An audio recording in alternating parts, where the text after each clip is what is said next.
Hello friends, it's Greg here again on the Blue Feather Ephemera channel. I have an eBay store by the same name where I sell vintage magazine print advertising. I had a really good week of sales. I'm excited to show you 40 items that sold. That's right, 40. That's my highest volume of weekly sales ever.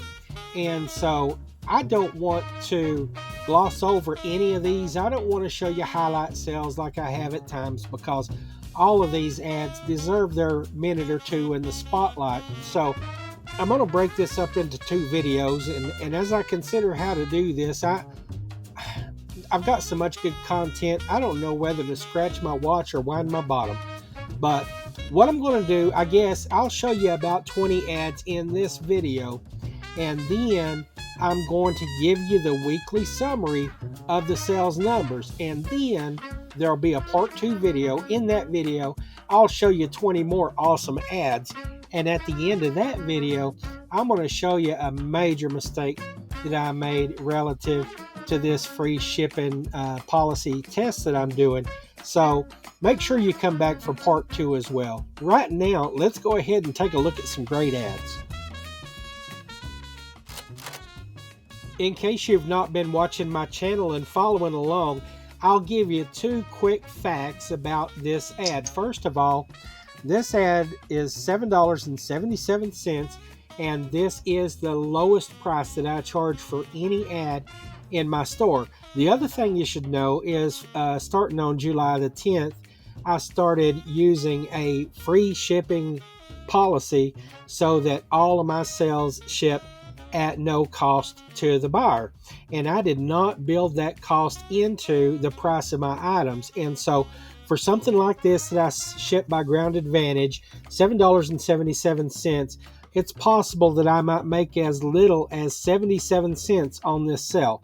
But out of 40 items that I sold this week, this is the lowest priced advertisement that I sold.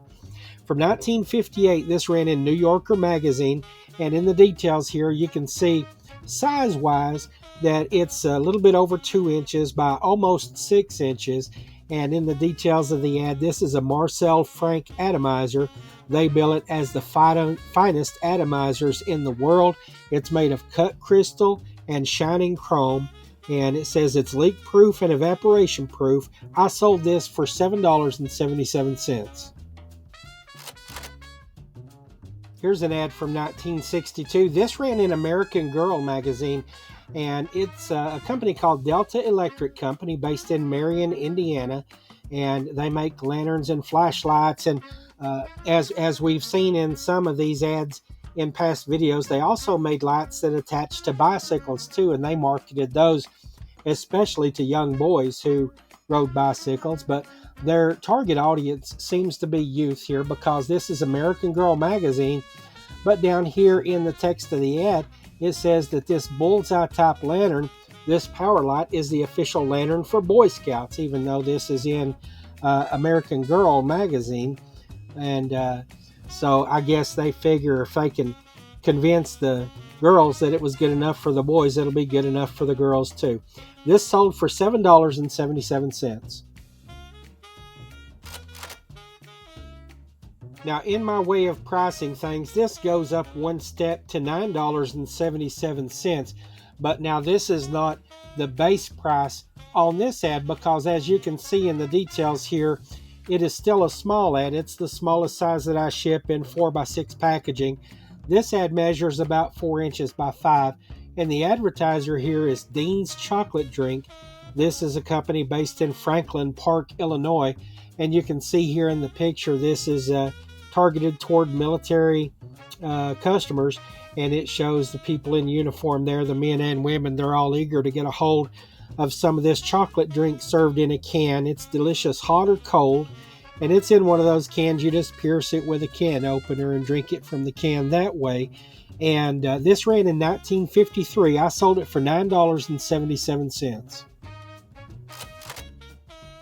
This is another of those ads that I would typically put a base price of $7.77 on, but because of the subject matter and the age here, 1927, Royal Hawaiian Hotel, Honolulu, Hawaii, I bumped it up by $2. The ad talks about the various amenities there at the hotel, including tennis, golf, fishing, sports, polo, and so on. And $9.77 was the price. In the size here, you can see it measures right at 3 inches by 5. The ad you're looking at is from 1950, and the advertiser is Prescott Wilson. They are yacht sail makers located in New York City. Once again, this is the smallest size of ad that I sell, and typically I would price it at $7.77, but this is the third and final ad of this week that I sold for $9.77. Just like George Jefferson, we're moving on up, and in this case, we're moving up to $11.77.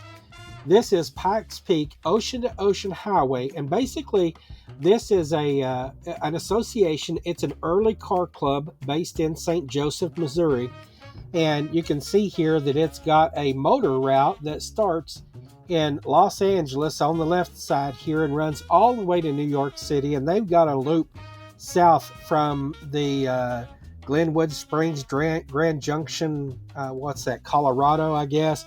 They've got a loop that spurs south to the Grand Canyon. But anyway, it's got all these points along the route here in different places to stop and see. And in the detail up at the top, it says that to the east of the Mississippi River, all of the roads are hard surfaced, and to the west of the Mississippi River, 60% of this route is hard surfaced. I guess that means paved. So, 40% of the time west of the Mississippi River, you'd be on dirt, apparently. So this is an early car ad, and I liked it good enough to put an extra $2 of premium price on. Now, I could have shaved just a little bit off of the margins here and got this to fit in a 4x6 envelope, but it was just cool enough. I thought that somebody might want to more easily be able to mat or frame this in some way, and so I didn't crop it on down. And so typically I would have priced it at $9.77, but it went for $11.77. Here we're moving up again, this time to $13.77, and I'm eager to talk about this because this is the 6th ad in this week of sales, 40 advertisements total sold, and this ad, number 6 here, is already $1 above the highest base price ad that I would sell based on size, 11 by 14, $12.77, as I described my pricing scheme to you back during the month of July in that video that dropped. And I'm going to link it here at the top so that if you've not seen that, if you're not aware of that video, you can go back and watch how I determine a base price on ads that I sell. And that's so I can recoup all of my expenses and make sure I'm not losing money. But then I'm going to attach another video at the top as well. This one will be called Boost Your Income, and that's so you can know how I determine what types of advertisements and what aspects of these print ads I take into consideration when I determine if they merit some additional price on top of the base price. And I sort of had to defend myself after that video because several viewers mentioned that they wouldn't be happy with the base price. And basically, I look at it this way: not every ad is a premium ad. Some ads are basic, and some ads I don't think it's possible to really rate a high margin on.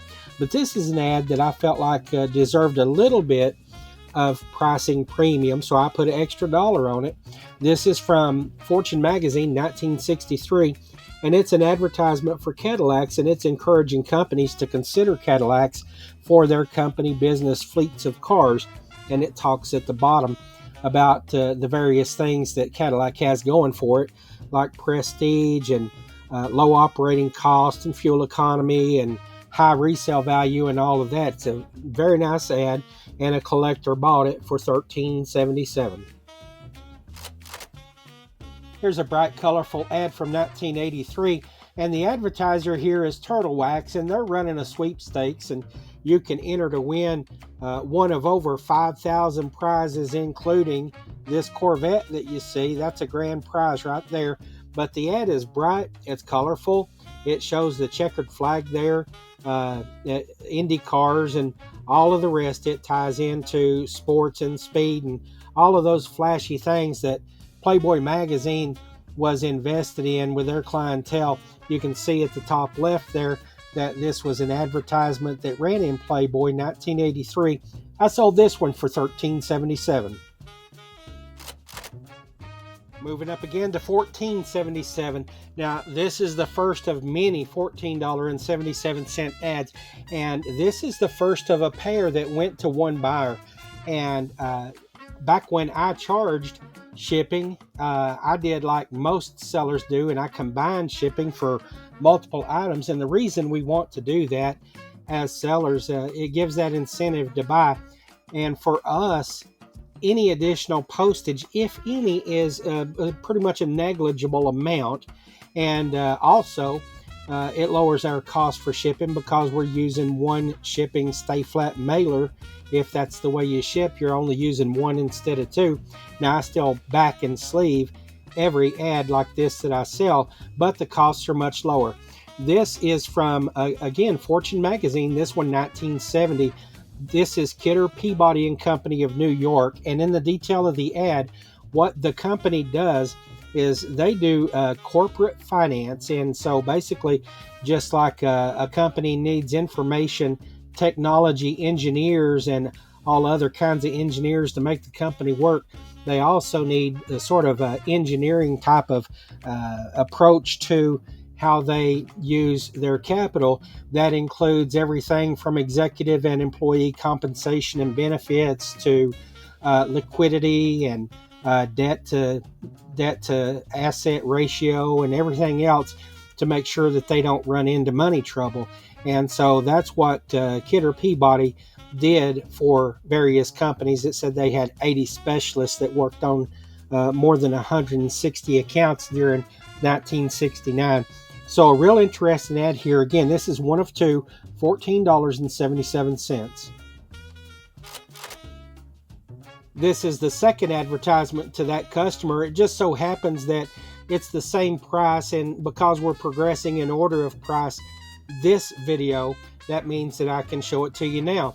It's the same advertiser, Kidder Peabody and Company, the same title of publication, which was Fortune, same year, 1970, a different issue during the year, a different month. And so what you see here is they're targeting an advertisement toward investors, and they manage investment accounts for, I would say, what's considered a very limited clientele. But they do tout the services they provide to corporations, and it says it includes municipal financings, block sales, realty-related investments, mergers and acquisitions, and evaluations, and so on in the detail of this ad. $14.77 on this one also. Here's an ad for a product that we more typically see as sellers of advertising. This is for Prince Albert Tobacco, and they're advertising their cigarette and pipe tobacco. And this is one of those old Judge Robbins ads from the 1940s, and they basically just highlighted various parts of the country and give a little bit of a history lesson in their ads. And this is no different. It shows a father and daughter, and I guess they're sort of on a dude ranch situation out west, and they're haggling with this Indian trader. She's trying to buy a blanket for Aunt Hattie back home, and the Indian wants $2 and a pipe full of Prince Albert tobacco in trade. And so it goes on to say that these Indian cliff dwellings here in this canyon, it mentions that Kit Carson corralled 8,000 Navajos here. And I don't know if that's a tall tale or has some basis in truth. I'm not good with my old West history. But anyway, it says, put the Indian sign on tongue bite with Prince Albert. This ad sold for $14.77. While I'm on the topic of advertisements priced at $14.77, let's hit this one right here. This is actually one of 3 tobacco ads that went to the same customer. The other 2 will come later because they were priced higher. But this one here is for a tobacco cigarette called Hit Parade. It says it's new Hit Parade in the red pack. And pleasure up your smoking with America's best filter. Enjoy new Hit Parade. This one priced at $14.77. And before I change topics here, I do want to mention that this ad being one of 3 is part of a coupon special that I'm running in the store right now. Buy 3 ads or more and get 20% off. And so that brings the actual price down from $14.77. I'll mention the price of the other 2 ads here as well. They were both $16.77. So if you total those prices together and then take away 20%, the 3 ads sold for $38.65. And when you see final weekly numbers, that'll be taken into account. I was glad to see this cartoon sell because I don't list many cartoons, and magazines are full of them, and they kind of have to strike a chord with me before I'll actually clip it and sell it. And I've been asked before if I sell cartoons. Honestly, not many. I don't put many up for sale. A lot of them, I'll snicker. But this one I thought was really funny, and so I clipped it and put it up for sale. This ran in True Magazine 1959. And in the detail here, first of all, I want to show you the size. It measures more than 6 inches by right at 6 inches. This would require 8 by 10 packing materials to ship. And so my base cost for this ad would normally be $11.77, but I put $3 of premium on it. What you see here are jockeys in the jockey room, and they're getting ready for the race, and they're drawing numbers out of a hat to determine what place they're going to finish. And so it says suspicions confirmed. This made me laugh. $14.77. This is a page that ran in True Magazine 1965.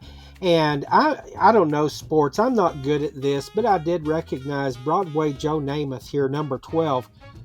He was kind of like a big star when I was a kid, and so I heard the name. And then later on, especially after I got into this business, I remember that he endorsed a lot of different products. And I actually, in my pantry, have a Double Mac hamburger and sandwich grill or griddle that has his endorsement on the box, and so I have that. Now, this picture here that ran in 1965 is a reference to the inaugural game played in Shea Stadium by the New York Jets on September the 12th, 1964. As the ball says here, those are other people in the picture affiliated with the program. I sold this non-advertising content for $14.77.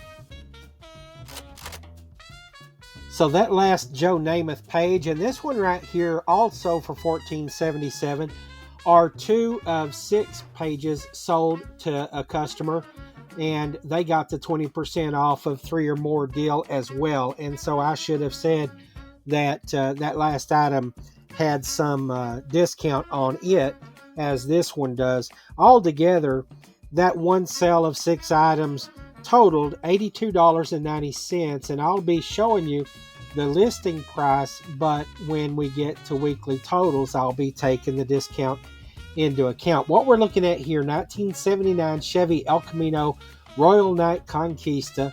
I put Man Cave in the title of this because this is really a cool image right here. You look at this, you think, is it a car? Is it a truck? But they tell us down at the bottom of the page here, Chevy tells you that this is a truck. And I guess technically it was, because you could haul your motorcycle and whatever else in there. It's got the Dragon's Own Shield emblem decal on the hood of this thing. And El Caminos were popular at the time. They're really popular these days. People love those vintage El Caminos, and so I guess that's why a buyer purchased this ad for $17.77. Okay, friends, right here we've got an Omega watch ad from 1944.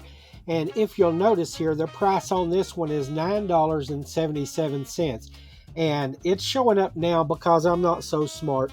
I wrote down the wrong numbers on my card, and so it's out of order, but it is a nice ad, and it's 5x7, which means that it is the base price for an ad of its size. In the details here, it shows you a couple of these different watches here, the Omega brand, and their store is on Fifth Avenue in New York. $9.77. Savage is a brand of firearms that I've sold several advertisements for, and way back in the history of the channel, you can also see that Savage, after the World War II years, got into making lawn and garden equipment, and they made a lawnmower that they sold. I sold an ad for one of those, and we talked a little bit about that post-war history. But this is a Model 30 pump-action shotgun here, and it shows ducks taken to the wing. These are mallards here that are trying to fly off, and it shows a couple of hunters in a boat, and it says flight canceled. You're on him with your new Savage 30. Down here in the details of the ad, it says, attention left-handers, see also the new Savage 30L designed especially for left-handed shooters. So a neat ad here, $14.77. My friends on the channel know that I'm the curious type, and so I just had to go searching to find out if the company is still making this Model 30 shotgun, and it appears that they're not. This went out of production in the 1970s, but they are still making several models of shotguns, mainly under their Stevens brand. I'll put a link to the company at the top if you want to check that out. Oh, we didn't hardly make it to half. I'm going to stop right there, though. That was 17 advertisements. All of those sold for between $7.77 and $14.77. When this resumes in the part 2 video, we'll start looking at ads that sold for $16.77 on up. And so I guess you could say the best is yet to come. But I'm excited about the numbers from this week for a couple of reasons. First of all, 40 ads. That's a great number of ads to sell in 1 week. That's my highest sales volume ever. And I grossed $581.70. That's taken into account the ads that were discounted as part of my ongoing coupon sale. Now, I touched on that, but I'll mention it again here. I sold one sale of 2 advertisements, which was not covered by that coupon, but then I sold 3 ads that were, and then I had 2 sales of 6 ads each. So altogether, 15 ads sold with 20% off coupons. Now, that cuts into the profit margin just a little, but I think that buyers really have been incentivized to purchase multiple ads because of the coupons. I think this is the most responsive that customers have been to my sales this year, probably, and so I'm excited about that too. When you look at the bottom line, my net profit on these sales, after you take into account the selling costs plus the amount of what I pay for packing materials to ship, that left me with a net profit of $303.15 for the week. So that's a pretty good week. Well, I appreciate you watching to the end. I do hope you come back and watch part 2. It's going to be real interesting because besides looking at the 23 remaining ads that really are out of this world, I'm going to talk to you about a major mistake that I made setting up this free shipping policy that I'm testing out now. It's going to skew some results. I'm going to have to make some changes and modifications to the way I look at the data. I'm going to do the best I can with it, though, and I'll be explaining all of that in the very next video, and hopefully that'll drop by the end of this week. All right, bye for now.